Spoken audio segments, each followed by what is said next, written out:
Hi everybody, welcome to my channel here today.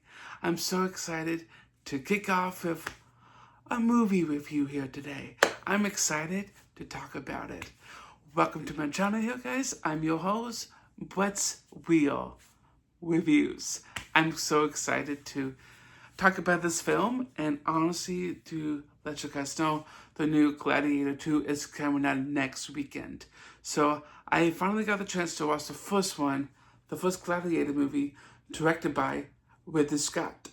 And even though he did great to direct this film, because it was a good story to bring out the whole potential of a dialogue story and a little bit of action. In my opinion, I'm not a big fan for dialogue films, but in this one, it was a bit slow for me to understand the whole story.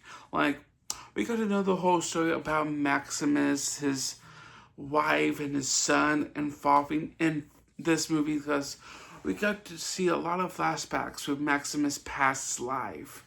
And it does really because of the whole hype with the main villain. And this is part of the whole Rome Empire thing of the Spartans, the whole Colosseum thing, the battles, the bloody, the whole mess. And yes, I did like the bloody mess, because that's the whole movie is all about, is gladiators, killing, and blood. And that's the one thing I did like from this movie. The story itself in the movie was great to understand Maximus and Cornelius, the main villain of this film. Like, that final battle was like, wow. Like, throughout the whole film, we got to see some couple battles for Maximus. And the first couple, half into the movie, you can see a couple battles in the beginning of the film. But later on into the film, you see more battles for Maximus involving in the Colosseum. And then they went to Rome. The whole thing, the whole Colosseum was so, like, it actually was kind of like in Italy, like, back then.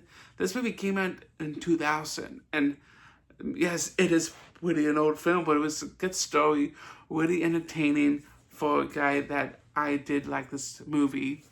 If I actually honestly want to rate this film, it has to be an 8.5 out of 10. I did like the story. I did enjoy the action a little bit, but it was a fun story. Honestly, it was a fun film to be entertained by a good story and a little bit of blood and action. So thank you guys for coming into my channel here today. Stay tuned for this week for more videos to come. Bye everyone.